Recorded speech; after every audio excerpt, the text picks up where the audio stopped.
but I'm still gonna do it. I need my daily gaming thing, and as usual, I love to do my makeup. So I'm gonna do my makeup, and while finishing this terrible story, like I'm very happy that I only have 50 minutes left on it. And then I'm gonna take a small break to eat. Then I'm going to play a little bit of video games before bed. I'm going to work tomorrow. Much that webcam, like my webcam, way better than the previous one. Let's do this. Let's do this.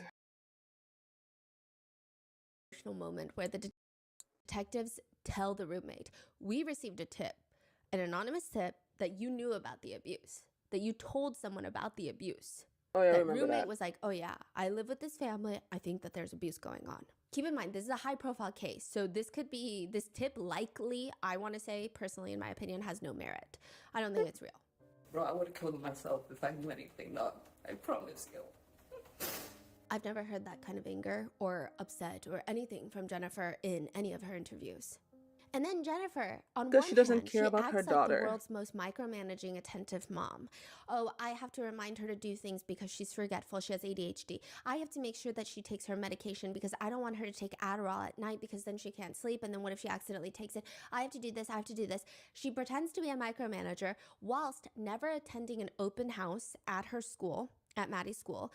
All of Maddie's teachers say, one of them said, you know, Maddie would have sleepy days, which were not normal. She would be zoned out and asleep through the entire period. You know how kids will sleep in school? This was not that. They say the level of this was just different. They told Maddie's mom about it. She did nothing. She just said, oh, it's her meds. So you are micromanaging, but at the same time, you don't notice anything. And by all accounts, if you mesh together Maddie's teacher, Maddie's friends, Maddie's family members, all of their testimonies and statements, it seems like Maddie was doing so much better mentally after Stefan moved out and was slowly recovering. That's what it feels like. They don't know that because they just think, oh, she's been a lot better. She's been more attentive and more focused on her schoolwork. She's been more creative recently. But if you kind of put the pieces together, she's recovering after he moves out. Even Jennifer tells an officer, Maddie had the typical teenage attitude. The sass, the talking back, the disrespect, the pushing boundaries. She was very much doing that. But that calmed down over the last few months. Got even better when Stefan moved out and went to Northport. That's what Yeah. she says. So It's she could hard to finally believe that sleep in Jennifer never peace. once sat there and goes, why is that? Not even once? And then she said in a previous interview, they're best buds. Would you not be sad if your best bud moves out of the house? I would imagine that her behavior would get worse if they truly were best buds. And she sees this healthy father figure who loves playing board games with her innocently. One of Maddie's friends tells authorities that sometimes Maddie would just come to school crying. Oh, And then she would just say, it's fine, I just want to cry it out. oh But my one of God, the poor most baby. interesting things a few netizens have pointed out is the fact that, again, she's micromanaging medications, doing all of that, but then not really caring about Maddie at all, but also tracking Maddie's menstrual cycle. Jennifer mentioned that she has an app and Maddie will come to her and tell her when she Yikes. starts her menstrual cycle. A few netizens have pointed out, quote, I never tracked my daughter's cycle. I just have Bruh. supplies in the house when she needs it. And consider this, Jennifer is a drugged out fart in a whirlwind. This is their comment, not mine. Like, she does not have her there. Jennifer does. Okay, she does not. Does she seem like a micromanager and super involved mother to you? But now she's tracking her menstrual cycle of all things? Mm-hmm. Now, according to Jennifer, she says, my entire day was focused around Maddie. I would wake up first thing in the morning, make sure she's ready, make her breakfast, get her backpack and water bottle ready. If she's taking lunch, get her some lunch ready. This is me doing this while she's getting ready. Make sure she takes all her medications before school, take her to school, come back. She was my entire life. Everything I did every day was for her. Guys. But again, according to teachers, she never even attended her daughter's open house. But then she's tracking her menstrual cycle. And this is another thing. I don't know Disgusting. if maybe, again, because I'm not a parent, I'm not entirely sure. But if I had a 13-year-old daughter, I would try to instill in her the responsibility of tracking her own cycle. So I would probably get her the app on her phone and remind her to track it. And if she doesn't, I can tell her to whip out her phone and we can track it together. But I don't know if I would track it on my phone and have her come tell me. Like, that's a little weird. It is extremely weird. Especially because Jennifer is not the type that's like, I need to have my eyes on everything. I am a perfectionist mother and I need to be hyper involved. It's just, the one day she's a hyper involved mom, the other day she doesn't care at all that her daughter is being abused. Like, it doesn't make any sense. And then there's all the other small inconsistencies. The day that Maddie goes missing, she goes to pick up Maddie from school, but she only waits outside for 10 minutes. Some netizens feel like she knows that Maddie's not coming out of school because a lot of them are saying, I wait for my kids for like 30 minutes outside and they take forever and they're annoying. You know, it's like, it happens. She also says it's normal for Maddie to forget her phone, but the officer tells her straight up in the interrogation room. Her cell records and her cell data from her cell phone show it is not common for her to leave her phone at home. It is common for her to go to school with her. You know, teenager leaves their phone at home. It's what they're Literally. her cell data shows that normally it goes with her. So that's intentional. You know it's intentional because he left his too. Yeah. Whether it's an accident last Friday, this Monday, was not an accident. Regardless, investigators are clearly skeptical of Jennifer. One report reads, during the course of the investigation, Jennifer has been interviewed by detectives and the media. Jennifer has made numerous contradictory statements to detectives and media outlets. During initial interviews with patrol officers and detectives, she stated that Stefan took Maddie to school. During other statements, she said, we took Maddie to school. Jennifer's whereabouts are also inconsistent. She initially stated that she did not take Maddie to school because of a new job, and then she later stated that actually it wasn't her new job, she had a doctor's appointment that day. Which, side note, she had 2 doctor's appointments that day. One that she actually did attend for blood work, her annual exams, and then a second one that she canceled the day of. And they asked her why she canceled it, and she said, I didn't want to go to a $350 Botox appointment. Now, most of the time, no offense, she doesn't look like she does Botox. Jennifer complains about not having enough money because she's on disability, and she finally got a part-time job at Disney.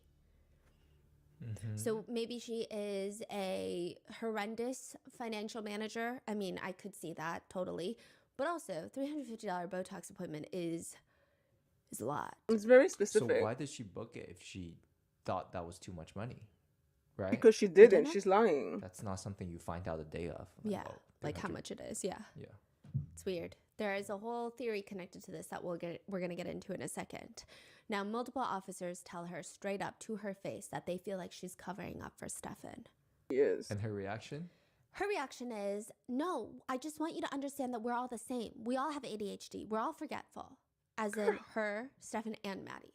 And then at the end of one interview, she even asks, how long does somebody go to jail for something like this? Please tell me it's so much. It sounds like she's trying to ask how long Stefan is going to jail, but she forever. Doesn't sound like she doesn't. He's sound a like murderous parent pedophile. like, he better be behind bars for the rest of his life. Otherwise, the day he comes out, I'm going hunting. Like, that's not the vibe. It's giving, how long is he going to be gone for? If he did something to her that led to her death, yeah, he's going to prison for life. She lets out a sigh, but it doesn't sound like a sigh of relief. It almost sounds like a gut punch sigh to me. Like someone who is told very bad news. The cop continues. He's probably going to prison for life for the SA charges and the CCM charges. So, multiple life sentences. Fine. Yes! Kim. Oh, my God. As it should be. Oh, my God. Fine? Yeah. What do you mean, fine? Yeah. Fine is a weird comment. Yeah. The pedophile. Fine. It's not good. He deserves it and more. I hope he gets the death penalty. It's not that. Yeah. It's like, fine. Him. It's weird. It's so weird. She also mentions how she trusts him very, very much. She trusted him all the time with her daughter, but also in the same interview, she mentions that he has bad judgment, doesn't make good decisions, stole money from his parents, stole a Rolex from his deceased grandfather, lies to his parents nonstop. She even admits that when Maddie's Christmas money was stolen, she and Maddie thought that it was Stefan briefly before the money turned up again. But the fact that you think that he's going to steal your daughter's Christmas money, that's crazy. do you trust him? When asked if Stefan ever expressed that he wanted to essay a child, she says, not a child, which is already a bad way to start. But he told me he graduated high school later, like older than 18. He dated someone younger than 18. She was 15. I don't know how old he was at the time, like 19, 20. But he was an older kid in high school. He graduated late. Yikes. But again, you trusted him with your 13-year-old daughter? She will also say, I believe he did this stuff, but I don't think he ever did anything evil to her. Okay, like the stuff stuff happened, right? But what if that's completely a side thing and not having to do with her being missing? Like, what if You I just don't can't think just. Stefan would have done anything to her? Oh, And another, I know this happened, but I'm not convinced that he didn't take her to school. I'm not convinced he's the reason that she's gone. Because why Monday? What's the motive? Why that day? Why the day after her birthday when we were supposed to spend the entire week together and have such a great time? We had plans. I just can't think why she was taken. Not that, and not by anybody that I know has done something to her, because I feel like nobody I know would do something to her that would hurt her, would murder her, or anything like that. Someone you know essayed her for years. What do you mean no one you know would hurt her? Like, it's possible that his story might be true and somebody else could have taken her. Like, I'm just thinking, like, what if we're focusing, like, okay, the sex things happened, right? But what if that's completely a side thing and not having to do with this, like her missing? it's not a Another sex bizarre thing. It's she talks about how her pedophilia. mom ingrained into her body to never trust a man. Her mom hated Stefan, and she admits it. That's why Stefan wasn't even invited to Maddie's birthday celebration, because her mom absolutely despises Stefan. So the woman that you proudly state ingrained into you to never trust a man doesn't like this man, and you still don't see any red flags. Exactly. It's just weird. That doesn't make sense. Now, one frustrating thing that I noted was she is oddly detail-oriented for the most useless things. When it comes to things that will actually help find Maddie, she'll say things like, I want to say 9 a.m. I want to say, I'm going to say, and it's very vague. Nothing is specific. But then when the cop is like, oh, do you have a friend that lives in this area? She's like, I do. I have a friend. Hold on. Let me pull out my maps and give you her exact home address and phone number. It's like suddenly she's so oddly specific about the most useless things that have nothing to do with anything. She's always guesstimating the important things. I'm going to say, I want to say, but then when it's actually important, like, that's it. That's all she does. Later, she is told that Maddie is deceased, and the officer is telling her that he doesn't want her to be surprised when that information is released to the public, because there's going to be a press conference. She asks, Am I going to be at the press conference? Am I going to hear it? Which is odd, because you heard it a few days ago when the authorities told you that they believe that Maddie is dead, and you're hearing it now. Why does it matter if you hear it again at the press conference? The problem is that not that you're hearing it. The problem is that your daughter has been killed. She explains to the officer, I've been avoiding the internet because my family is telling me that stuff has been leaked on the New York Post, or you guys said something.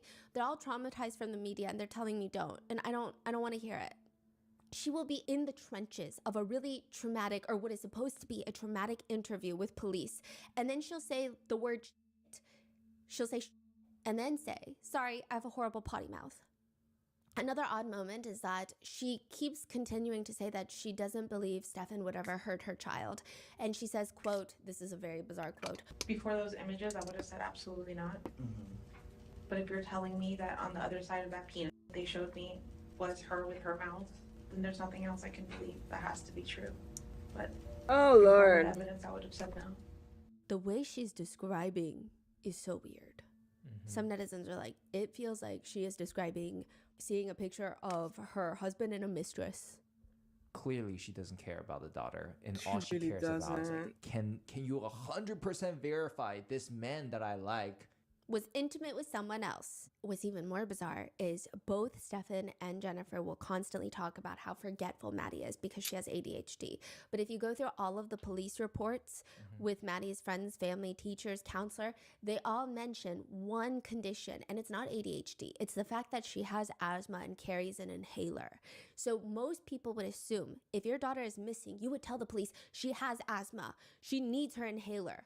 I can't find her inhaler. I don't know if she has her inhaler. What happens if she has an asthma attack? Because yes, ADHD is a debilitating thing, but asthma, like you're talking about in very serious situations, it could be life or death in a minute. Jennifer also states that Stefan would sleep with his shirt and his boxers, sometimes pants, but from Stefan's own Reddit comments, he responds to a thread. People who sleep naked, why? He responds, Because shirts it's comfortable. and shorts get caught up in the sheets. Naked allows you to move, turn under the sheets without them getting caught up around you. Which It's leads less us hot. to the conspiracies. The CSAM conspiracy. He was There sleeping are naked with her. variations of this theory, some believing that only Stefan is involved in profiting off of the CSAM because remember, they found hundreds of photos, over 400 photos and videos of Maddie being abused by Stefan, but they also found 35,000 files of CSAM on his hard drive. We don't know how much of that is Maddie. I'm assuming it's not all Maddie. I'm assuming Probably there's not. a lot of other victims. Now, it doesn't seem to be under the impression that the police believe that he victimized others or if he was purchasing the CSAM Yeah, I and probably downloading it got off it the internet. somewhere. Regardless, it seems like a criminal enterprise is what netizens believe. Others argue that Jennifer might have known and was probably profiting off of it as well. Oh my God. Even Stefan's own parents are confused about where he was getting money from because he's unemployed. He's constantly He's always ordering stuff. broke. He constantly is ordering Tamagotchi and packages are coming nonstop. His dad would straight up ask him, where the hell are you getting this money? Oh. Even Jennifer said she was confused because he's constantly getting deliveries, but he has no job and he has no savings and he's broke. One of the roommates said in a police interview, the only time she ever saw Ew. Stefan act nervous was the day of Monday morning. He was acting a little bit nervous. She didn't recognize it at the time, but it was odd. We went over that in part 1. But also, he was waiting for a package one time, and he seemed really angsty about it. Some people think maybe it was a package of CSAM. Probably. He allegedly had a lot of social media profiles, the obvious one, Facebook, Instagram, Reddit, but additionally, Telegram. And if you And have that's watched any of our Nth Room series, I mean, you know what's going on Telegram. red There's a flag. lot of shady stuff on Telegram. The theory summarized by one netizen reads, if the reports are true that the most of the heinous material is from the room, you know, the little partitioned area where Maddie slept, was it literally created solely for the intent of production set value? So some netizens think because Maddie never slept in her room, in the living room where it just has the wall, Oh my fake walls. God. She never slept there. Why did they create this random room there? And if you see pictures of the room, it's very girly. It looks like a teenage girl's room, It which looks like a is child kind of room. normal, but some netizens were thinking more into it. If Maddie never sleeps there, she doesn't spend time there, what if that room is used as a set for CSAM? They found Stefan's boxers in that room. So it feels like it could have been used for CSAM production Disgusting. because maybe they want to make it look like a little girl's room where the CSAM is happening, the abuse is happening for some disgusting fetish. And also, if you look at pictures, there's a webcam directly facing the bed area. But again, it could be more innocent. It could just be the setup Nope. of her room. She likes to Nope. sit on her computer. And even Stefan's mom says, though, well, ask yourself the big question. The They really took big the question computer? out there is all that stuff on his computer, all that stuff on his phone, all that money that was coming in by the handfuls and the way they were spending it, where did it come from? Stefan's dad says, we're very suspicious that there was some kind of enterprise going on. And of course, police won't tell us anything about it. There's a bigger web, possibly. And in a release document, the warrant reads, the files depict the performance of a child. The images were taken in a way to elicit a response from the viewers. The netizens who believe are split on whether or not Jennifer was involved or not. They bring up the Botox. They say, where is she getting this money for a $350 Botox appointment? Perhaps she knew what was happening, but she changed her mind the very last minute because Was she realized selling how her shady daughter? it looks if she goes to that appointment that day. One big component to this theory is that there are reports Stefan is receiving commissary money from a 55-year-old man in Florida. There's not much information about this man out there, verified information at the very least, but it appears that he's really the only other person sending Stefan money aside from his family members. It feels random, but the only thing that you can really find on this guy is that he was apparently arrested for openly self-pleasuring himself in front of minors. So you can imagine, how do these two people know each other? In addition to those who believe Jennifer is involved in the conspiracy for CSAM, there is another piece of evidence that people are using. In a jailhouse phone call from Stefan's parents to Stefan, his dad asks him, are you cooperating with the police about her participation in any of this stuff? There's been no opportunity for me to cooperate with anything. As I understand, the police keep saying that I'm uncooperative, but they haven't asked me anything to cooperate with, so whatever that means. That's one big conspiracy, but that still doesn't cover motive. Even Jennifer, which is weird, she says there's no motive. They were about to have a great weekend. So why would he kill her that Monday morning, Sunday night, Monday morning? What would be the motive? Maddie's friend mentions to the officers that she did notice something strange with Maddie recently. They're usually cycle synced, but Maddie had not had her period around the same time. When police questioned Jennifer about this, Jennifer says, actually, that is weird. She was supposed to have she goes missing on the 26th. She was supposed to have her period She was early pregnant? February, in the beginning of February, and she did not. Now, my understanding is that you had some sort of period tracker that you kept track of Madeline's period with. I had a calendar app that Calendar. I would write Oh my what days she God. would get her period. Oh my In God. February, no, I didn't notice her using any of her feminine hygiene products. Could they test for that or no? Yes, but they probably won't release it to the public anytime soon. Mm-hmm. Wow. The officer asks her, and she didn't tell you about this last cycle? No. No. You don't find that odd? Yes, now that you bring it up, yes.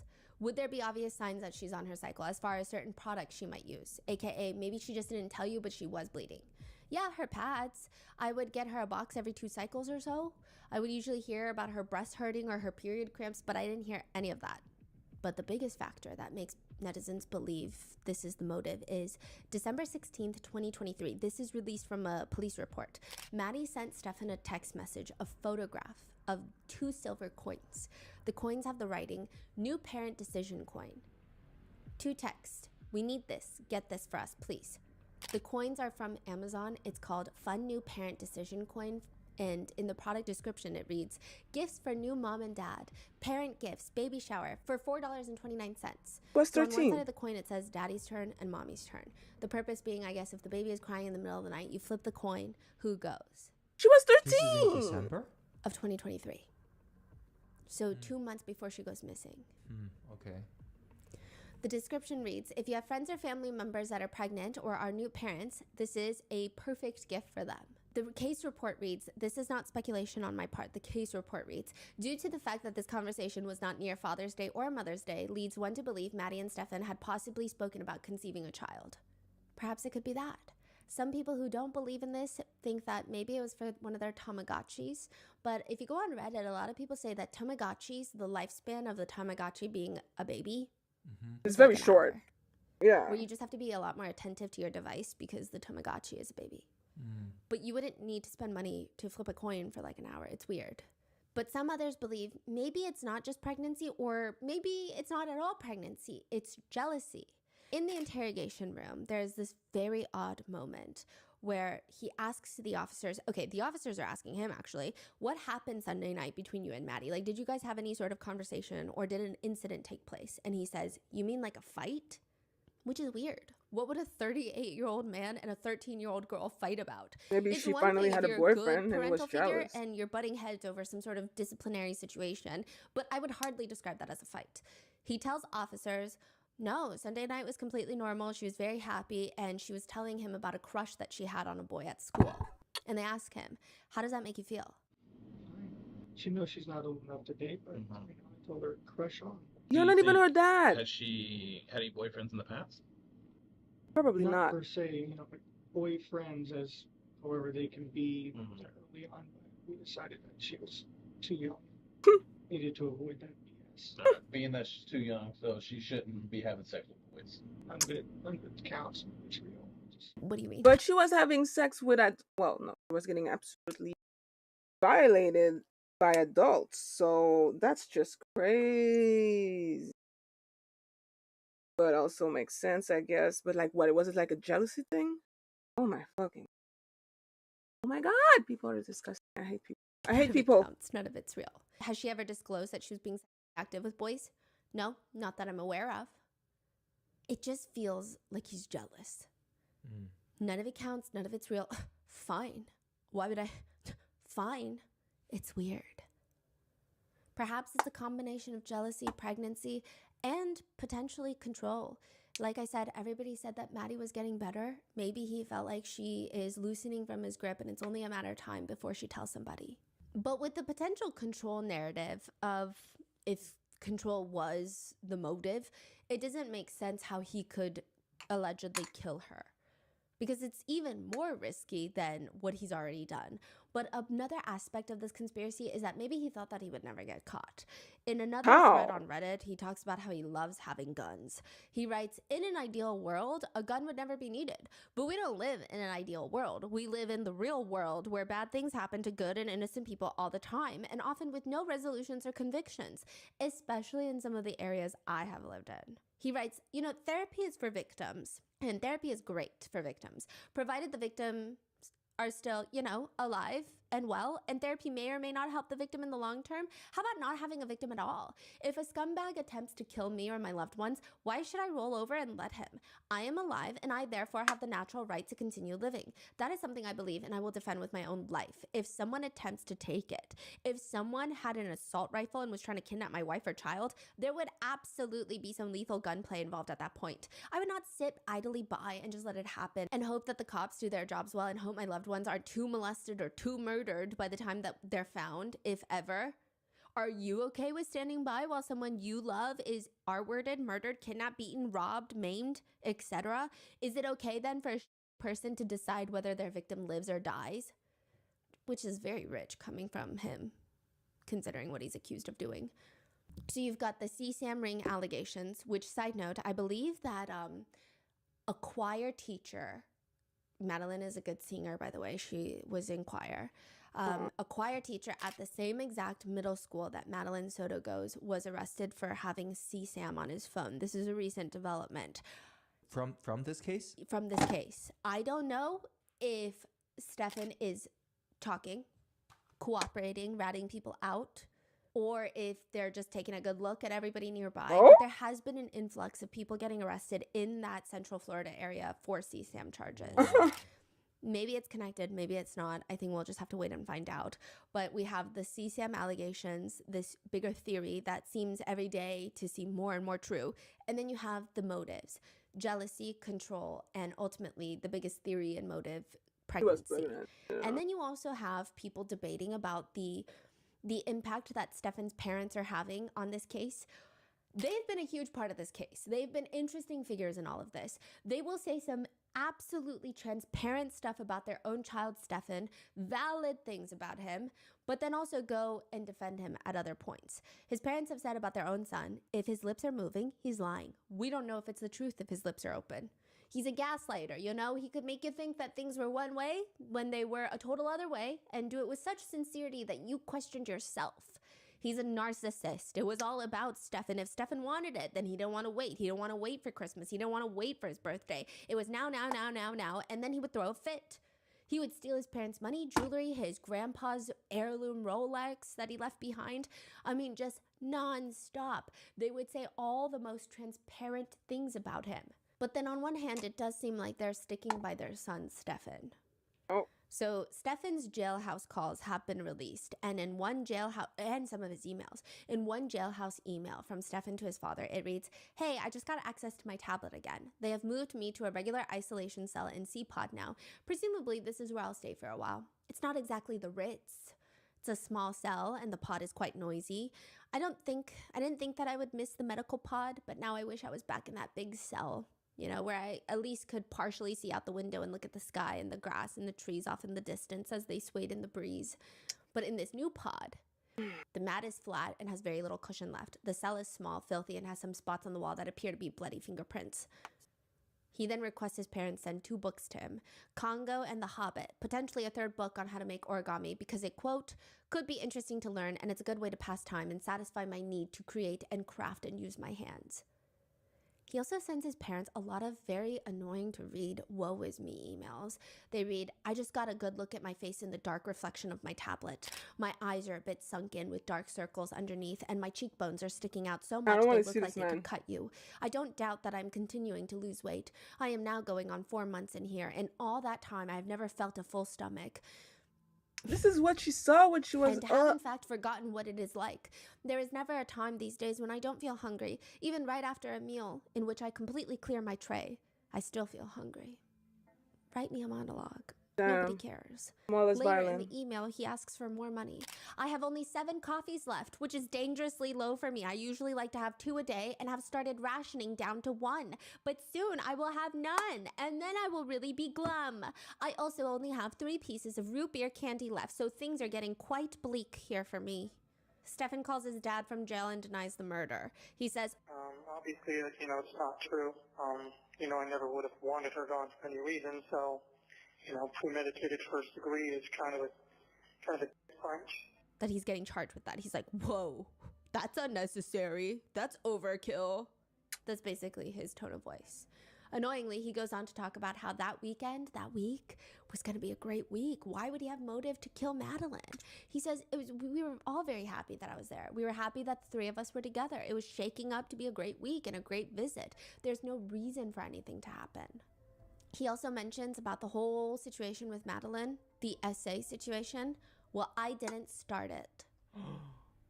Is he implying that Madeline started it? Or is he implying that Jennifer started it? What is he implying? If he's implying Madeline, I don't know. I think he should have a long talk about his charges with his fellow inmates then. And maybe he should tell them that the 8-year-old girl started it. See what they think. They say, well, you didn't start it, but you participated in it, which is just as bad as not starting it, but that's for another day. Who said that? The parents, which is That also is crazy. Yeah. Like, if that were my son uttering words like that, I think that I would potentially need police to restrain me. He says, I would never wanted that for her. I'm not really sure that any one person is specifically responsible. It's probably a combination of factors that led to it. I have never felt anything like that before. It was horrible. He also continues to rant to his parents about how bad prison is. He says, my core temperature was down, like a degree or two lower than it should have been every time they took it. First night, it was concrete floor with a rolled up toilet paper for a pillow, nothing else. So there are some netizens who support Stefan's parents because they feel that in their own weird way, they are also victims in all of this because they're still parents. They're hurt, and they're trying to figure out how to navigate, how to consolidate their love for their own son while damning what he's done. That's how some netizens feel. They point that even Stefan is so heartless to them. Perhaps he has given them a lifetime of pain. When on the phone with Stefan while he's in jail, his parents tell him, the penalty for the crimes you've been charged with, they carry a minimum 40-year sentence. So obviously we're going to be gone. Your brother's going to be gone. We'll all be gone. I mean, we're sad about that, obviously, because there won't be anybody else for you when you get out. Stefan does not care. His response is, yeah, well, I'll be lucky if I'll have another 40 years left in me either, so... At the end of the call, he asked them, if you wouldn't mind putting a little more money in my commissary as well. All right, well, I can't do much, Stefan, because we really are, when I say dead-ass broke, I mean dead-ass broke. But I will do what I can. Stefan's mom tells officers she feels like she's in the 7th ring of hell. They state, he did this, and we know that now. We're not making excuses for him, but we cannot abandon him. They also mention how they're getting harassed online, but Stefan just says about them, Stefan says this, that he hates going to his parents' house because it's full of poodles and deaf old people, aka his parents. Okay. But some netizens blame his parents because they're like, I think that the parents played a role in how he became this way. And the fact that they're supporting him after all these charges further How did they play a role, validates though? that they are enabling him to some degree. It just seems like they baby him. A lot of netizens express frustration with the fact that he's nearly 40 years old. He's doing nothing with his life. His parents just let him. They pay his rent. They let him stay in his room painting figurines all day, sleeping all day, just eating dinner whenever they have food prepared. His room is so dirty that his mom wants to put on a hazmat sticker over his door. But again, they're letting him.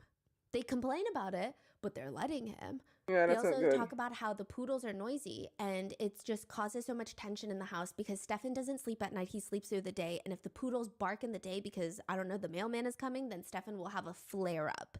AKA, it sounds like he has anger issues. This is, again, a 37-year-old man. In the same interview, Stefan's parents will talk about how he has a high IQ and he's highly intelligent. And they say that his IQ is bordered on genius. And that he has a deep empathy for other people. They will also say some things that trigger a lot of netizens. The mom is asked if she saw any of this, if she saw any alarm bells go off. She states that when Jennifer, Madeline, and Stefan had come to visit their home one day, they had noticed that they all slept in the same bed. And she was like, no, you cannot do that. Maddie will sleep with me. Grandpa will sleep somewhere else because that's weird. And she claims that she told Jennifer about it and Jennifer was like, whatever.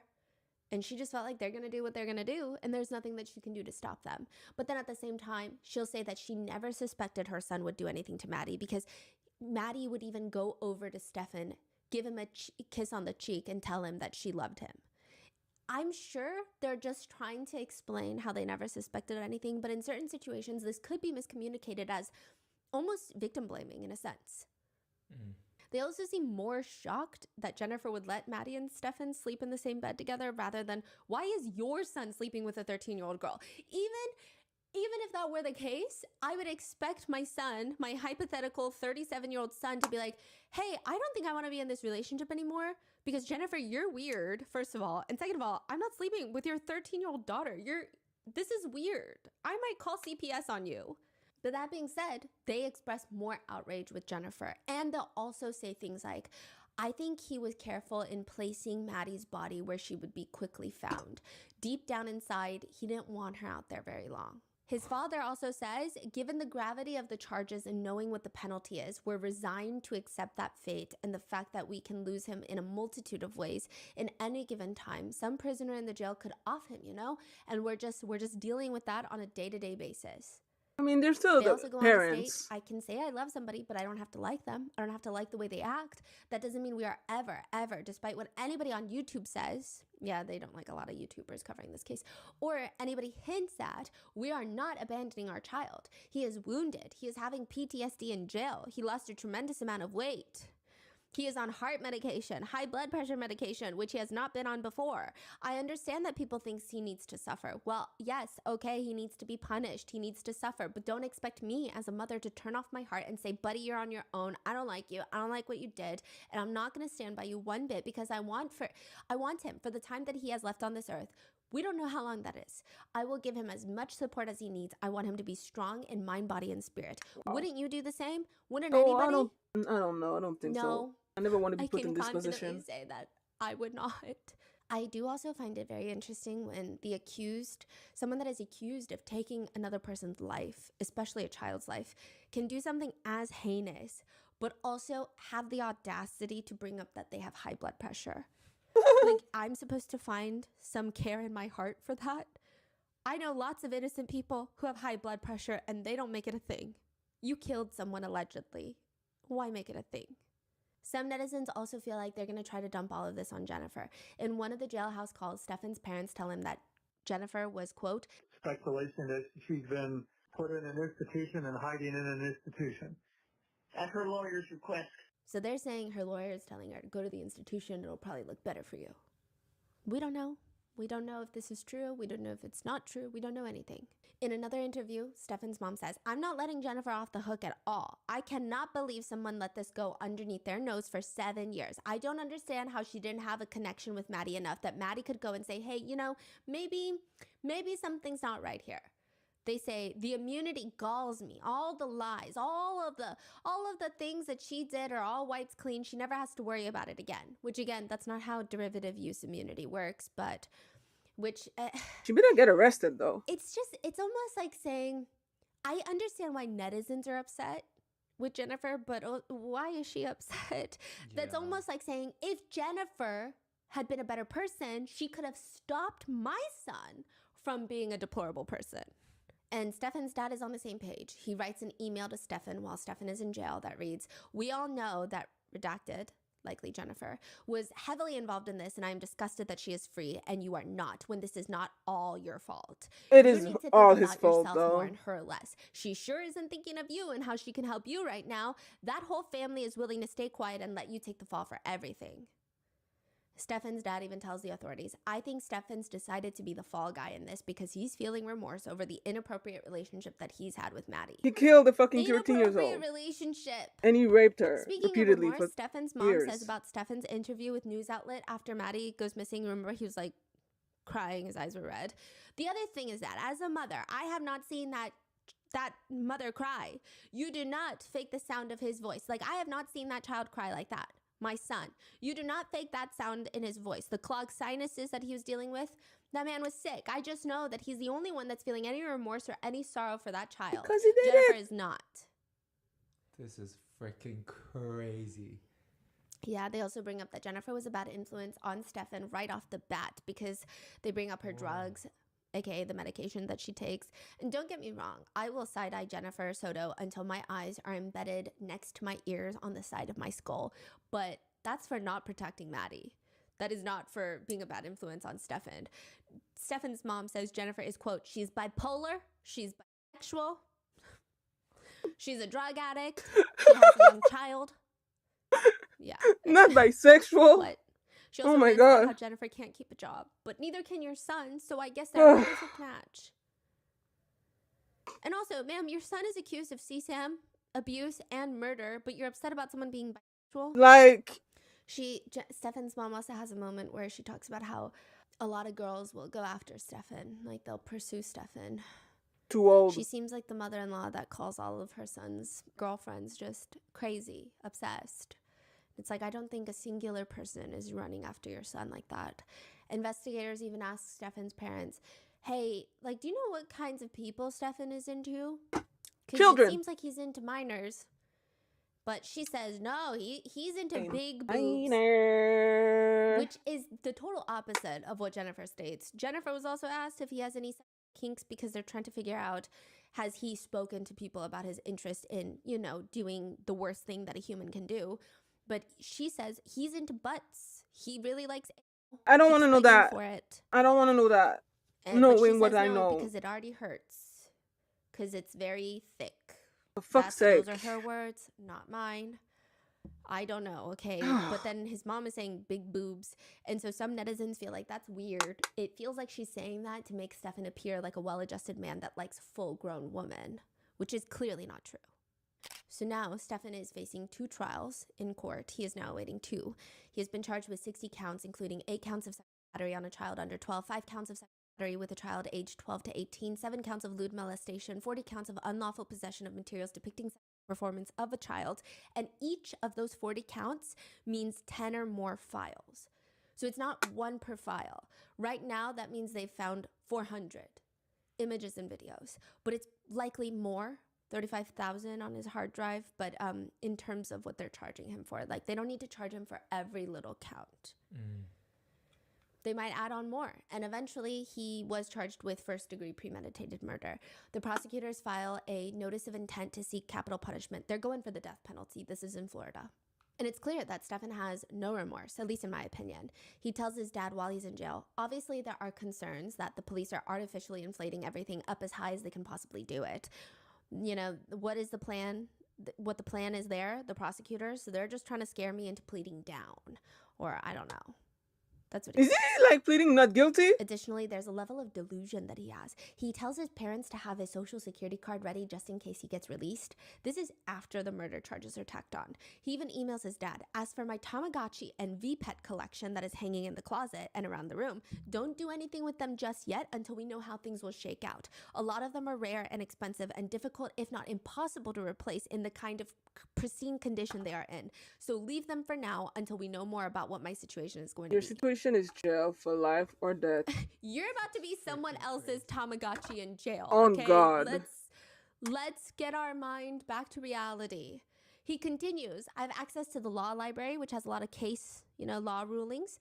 I've been busy looking through anything that has relevant to my own situation, and I think I found some things which give me some hope, but only some.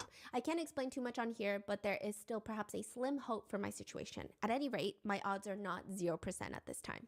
They are. I genuinely think that he, to a degree, He thinks is he's going to get away with delusional. it. Because previously on Reddit, he talks about cops, and he says, cops don't get paid enough to honestly investigate anything, and nothing will happen unless you do their jobs for them and hand them all the evidence yourself. Fingerprints are really only something that gets pulled in movies or on TV. All the movies and shows make it look like they're going to catch you no matter what, but it's just what they want you to think. In reality, it's almost the opposite. Most cops don't really have any investigative skills and are low on deductive reasoning or just don't want to work. That's what happens when agencies pay low and hire people with IQs that are low. It's not a job that attracts a lot of intelligent people.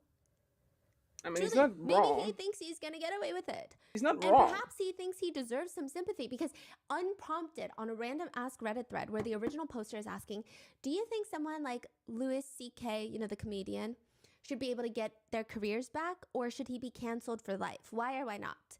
He writes, it's complicated, but the short answer is he does not deserve to have his career destroyed forever and ever, with no hope of ever moving on or coming out from it. He deserves to be punished, but I'm not sure he should be labeled a monster forever. A person can do bad things or several bad things throughout their lives, but should it cancel out the good things they may have done too? Should it be permanent brands on their soul, a scarlet letter that they carry for life? People make mistakes, but depending on the severity, those mistakes shouldn't necessarily be held over their heads forever. I do believe that everyone deserves their right to a fair trial. Having said that, The defense has already filed a series of motions to try and first get rid of the death penalty and limit victim impact statements for the murder trial. They are filing motions to allow testimony from the defendant's family on the impact of the execution. So they're saying Stefan's family should be able to tell the judge what would happen to their lives if Stefan is executed. However, Maddie's family and friends should not be allowed to testify at all. Why? And talk about what Maddie being gone means to them.